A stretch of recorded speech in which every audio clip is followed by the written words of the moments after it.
It's hard to believe that this is what Sutter's Fort looked like in 1893, half restored and reconstructed when, on April 26, 1893, this site was dedicated as a pioneer monument by the Fraternal Order and early historic preservation group, the Native Sons of the Golden West. This dedication cemented this location not only in memory of John Sutter, but also as a memory for California pioneers. It was at this occasion that romanticized pioneer times and was the start of making the fort as a museum to perpetuate pioneer life before the city. The reconstruction was completed in March 1895. Sutter's Fort is actually now one of the oldest state museums in California and the oldest restored or reconstructed fort in the United States. Since the inception to reconstruct the fort, it had been managed by the state of California through the Department of Finance and became part of the California State Park System in 1947. However, for over 100 years, the idea of this site as a monument to pioneers was dominant.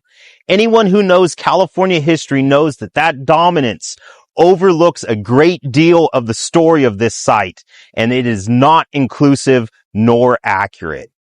Don't get me wrong, Sutter's Fort was the end point on the California Trail. Almost all people coming to California by wagon in the early to mid 1840s had this place as their destination. It is this place that will also accelerate California's statehood when James Marshall will find gold 40 miles east of here along the South Fork of the American River in what is today Coloma at Sutter's Mill on January 24th, 1848, leading to the gold rush. If this is a pioneer monument, though, who is being left out of the story? When John Sutter arrived here in August 1839, his landing party consisted of himself, 10 Hawaiians. He went to Hawaii before coming here to California, 3 European sailors, and a large bulldog. And he will claim this area of the Sacramento Valley as his and will call it Nueva Helvetia, meaning New Switzerland. And in 1841, he will acquire legal title to this area from the Mexican government in the form of a land grant.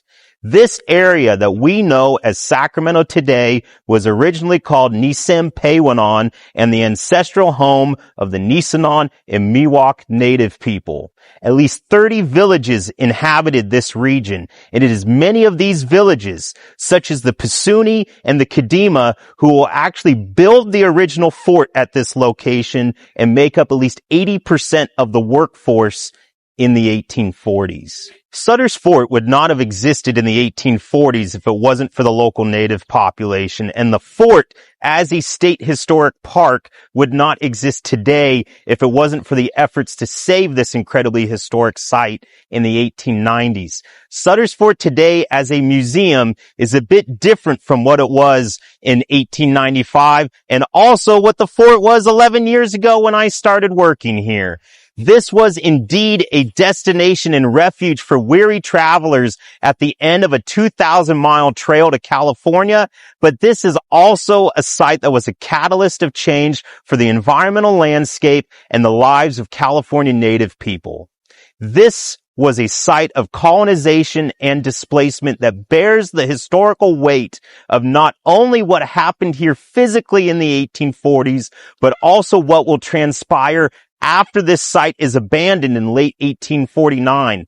Having Sutter's Fort today is more important than ever because this is the physical space where we as interpreters and historians can examine the complicated site and be a laboratory for learning for where the public can come and seek to gain a more inclusive, complex, and accurate picture of California history in the 1840s.